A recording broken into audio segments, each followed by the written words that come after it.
Hey everyone, in this video I'll be going through the questions from lecture 5, which was our second batch of questions on the S-block elements and their compounds. So let's start off by looking at question 2C, and we did parts A and B in the first lecture, but this one's looking at the nitrates, and we're asked to identify the products of this process and write a balanced equation for them. So heating lithium nitrate, this will be the thermal decomposition of lithium nitrate. So that's LiNO3. And upon heating, the nitrate decomposes into the oxide, lithium oxide, Li2O, gives off NO and also oxygen. However, this isn't balanced, as you can see. So we need to have 4 equivalents of the lithium nitrate, and that gives 2 equivalents of lithium oxide and 4 of NO. Oh, and 3 of oxygen actually, yeah, there we go. So that should all balance nicely.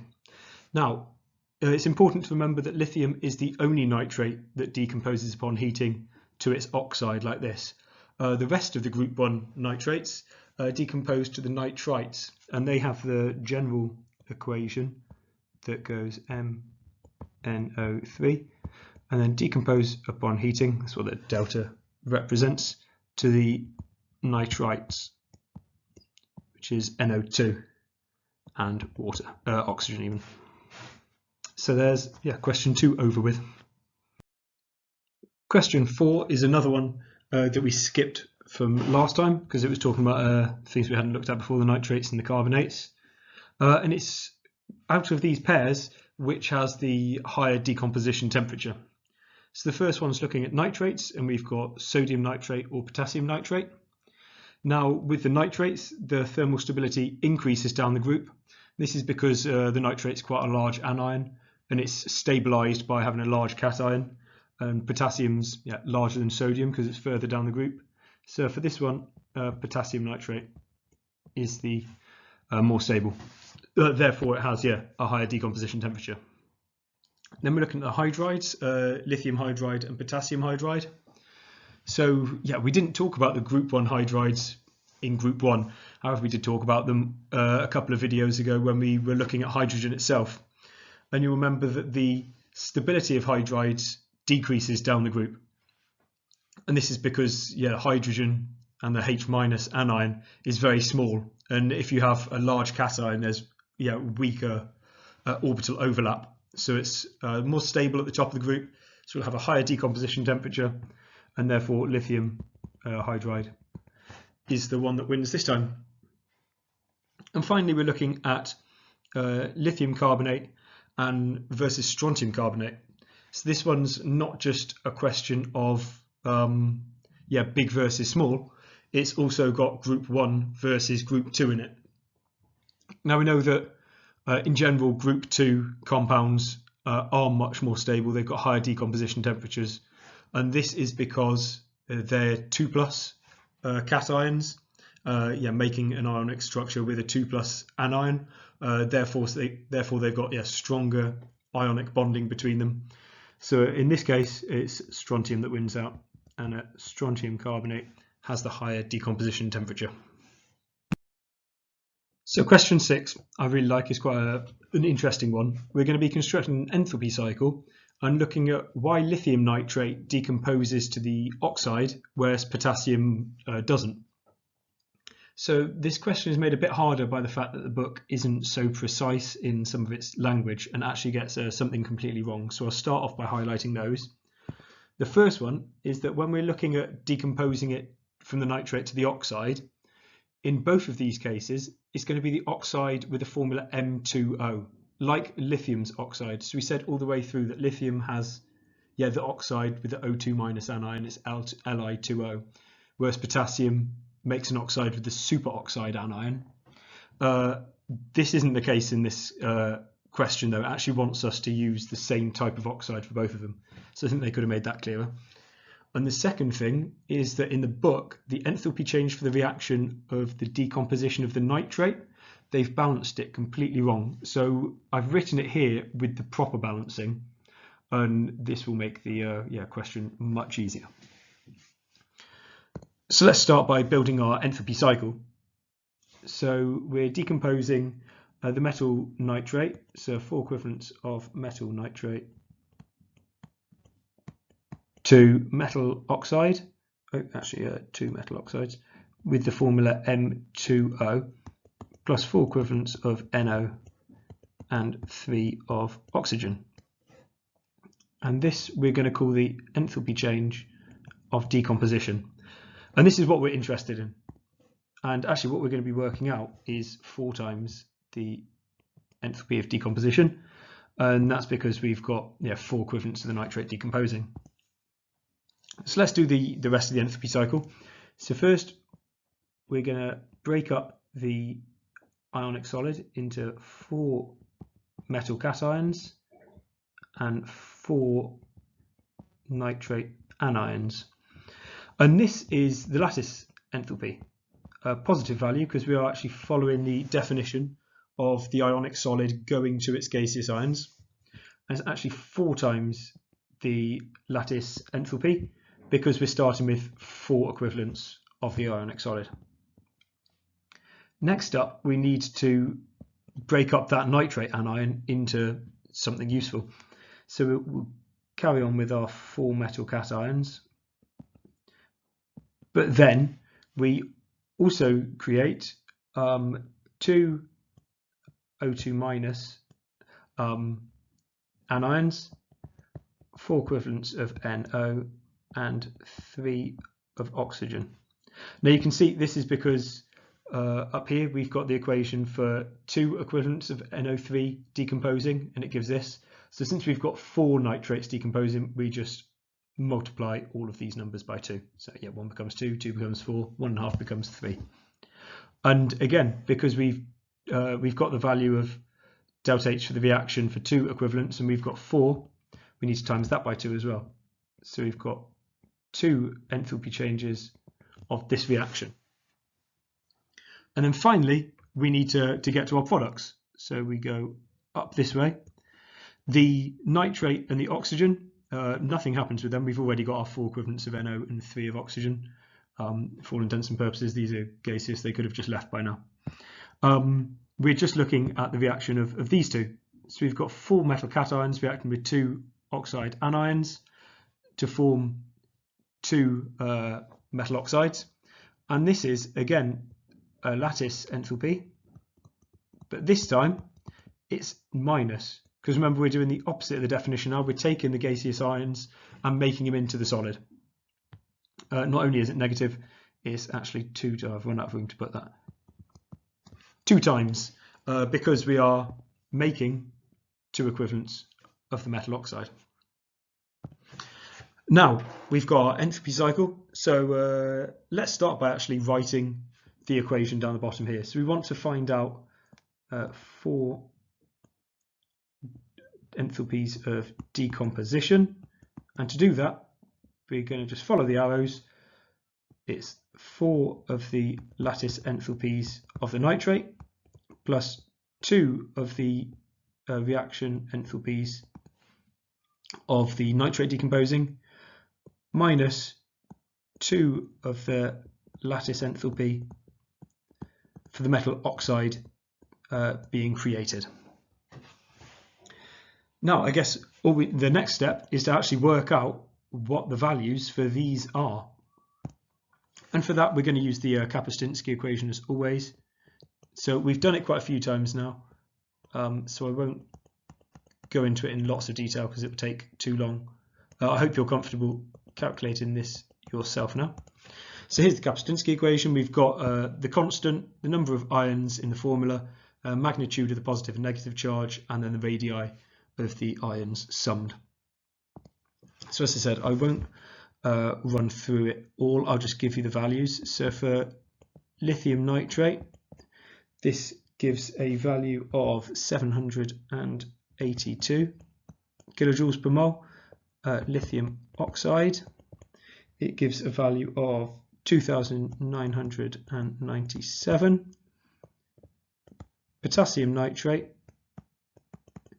is 638, and potassium oxide is 2329.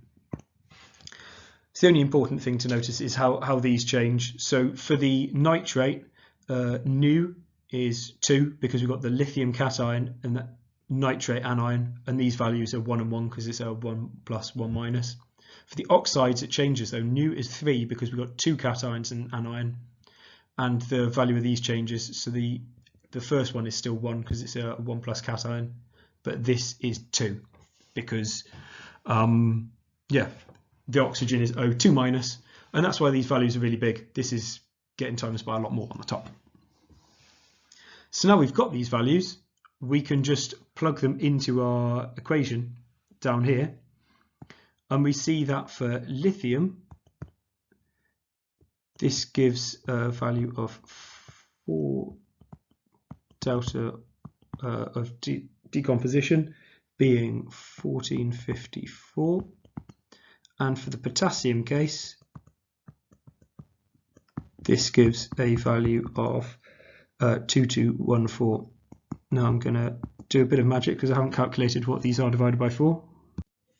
Magic over. So if we divide these values by 4 to get just what the enthalpy change of decomposition is, for the lithium it's 363.5, and for the potassium it's 553.5 kilojoules per mole each.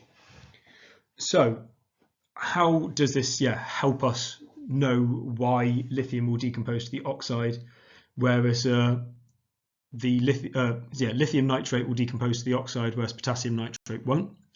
Well, they're both positive, and what this tells us is it doesn't happen spontaneously. At room temperature, neither of these nitrates will decompose to the oxides. And that's good. We know that. We know they're stable at room temperature, and we know the decomposition requires heating. Now, the lithium value is much lower than the potassium one, and this is why we can expect the lithium to decompose to the oxide, but the potassium nitrate not to, because we can add this amount of heat, this amount of energy as heat to decompose it, whereas the potassium, it's just a bit too much energy to add as heat to decompose it to the oxide.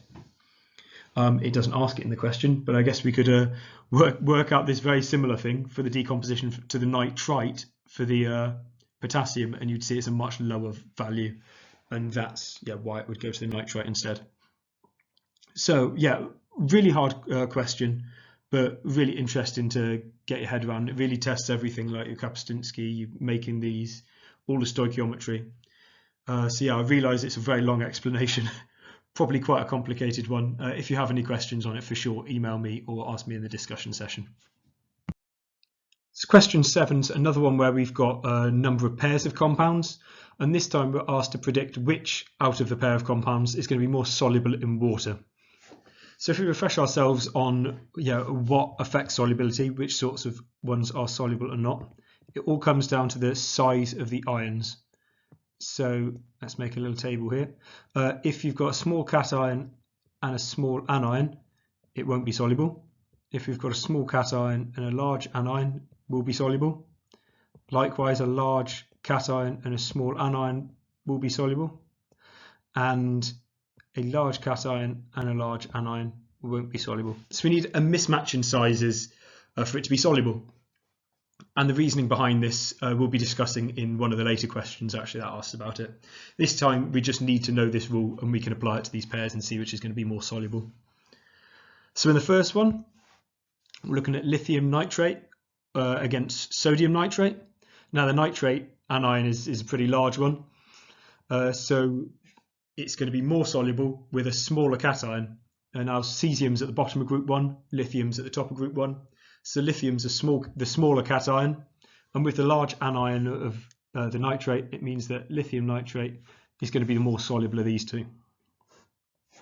Now the hydroxide anion, it's got 2 elements as part of the anion, the OH minus, but it's still quite a small anion. So in this case, we're going to be looking at which is the bigger cation for it to make that mismatch. So as we just said, lithium is the smallest cation in group 1. Rubidium is just above cesium, it's right down the bottom of it. So rubidium is the larger cation, and when it's coupled with a small anion of hydroxide, that's going to be the more soluble in water. And finally, we're looking at sodium bromide or cesium bromide.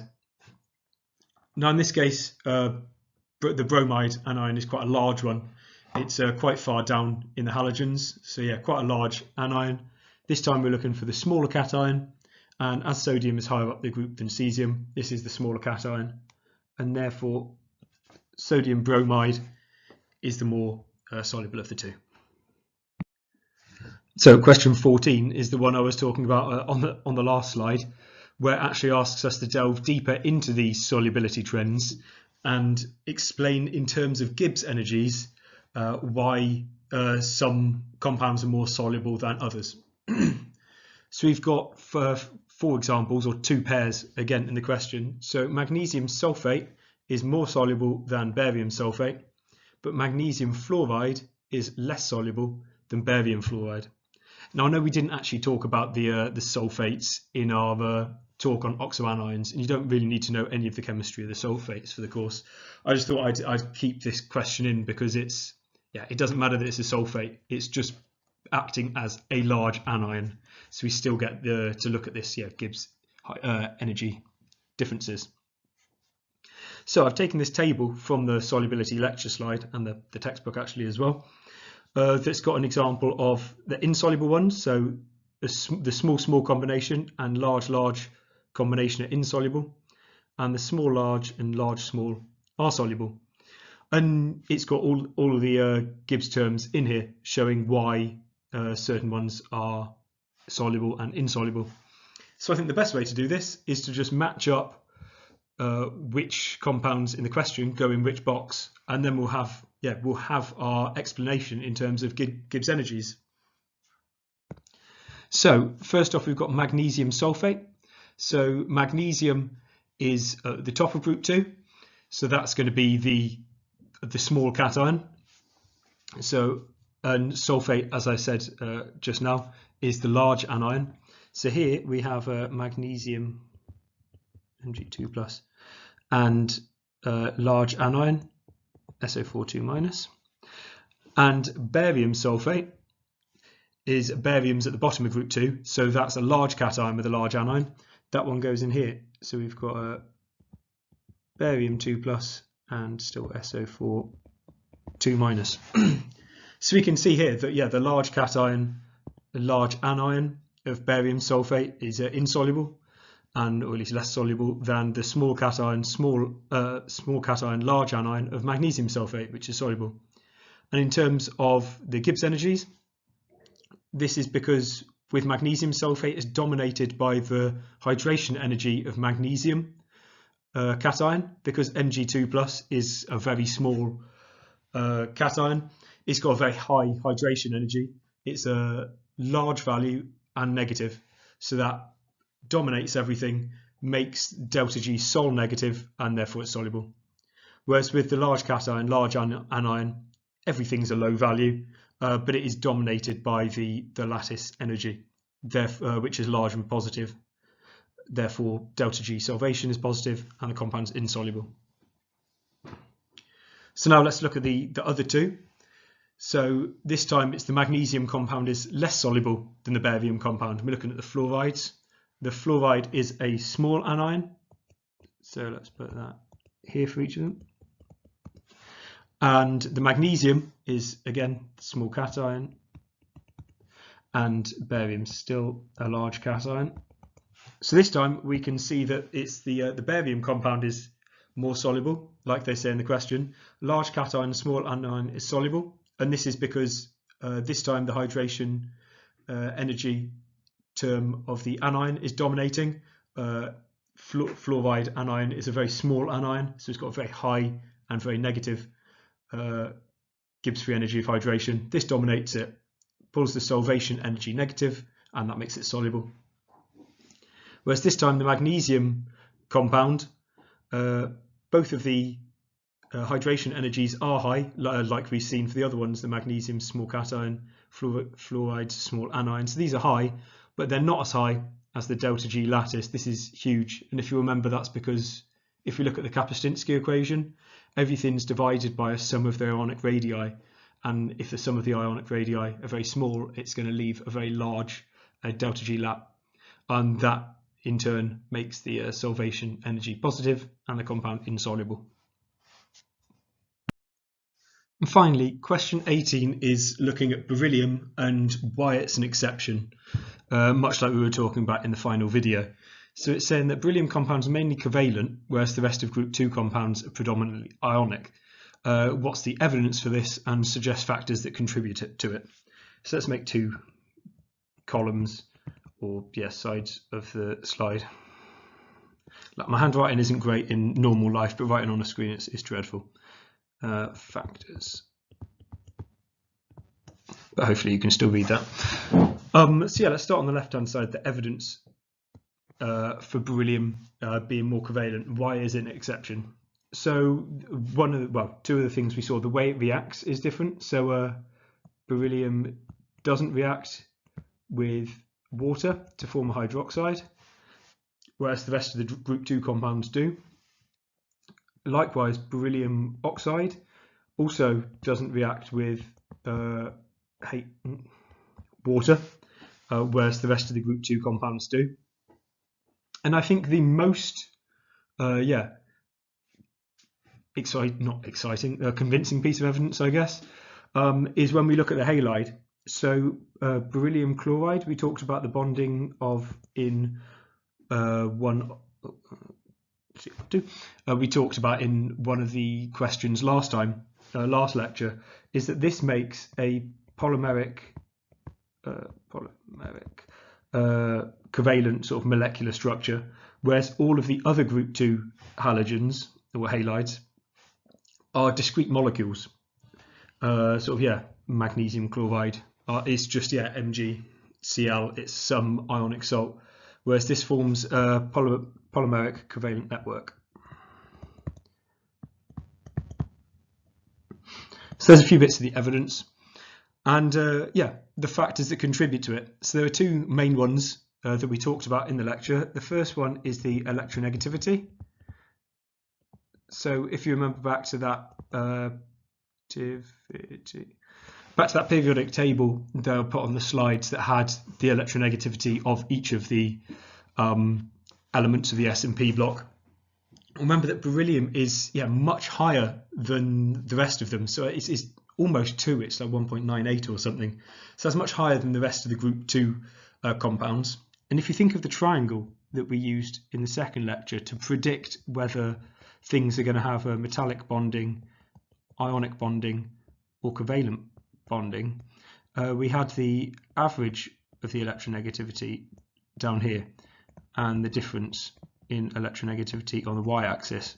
Now, if beryllium's got quite a high electronegativity itself, this difference is never going to be so big. So it's never going to get all the way up into this like ionic region like the rest of the group 2 ones. It's going to stay in the bottom half of the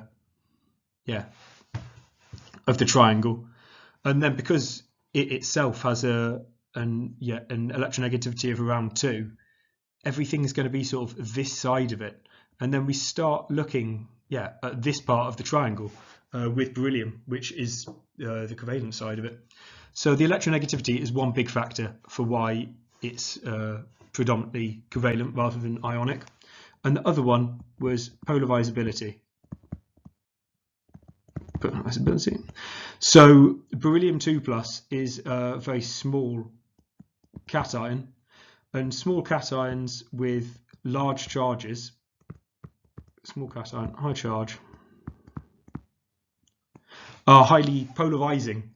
So if it comes across a large anion, such as say bromide, for example, this is very big, and it can distort the electron cloud. So instead of being point charges, kind of like they are here, how it would be in an ionic compound, this cloud sort of starts being distorted towards the beryllium, and that makes it more covalent in nature as well.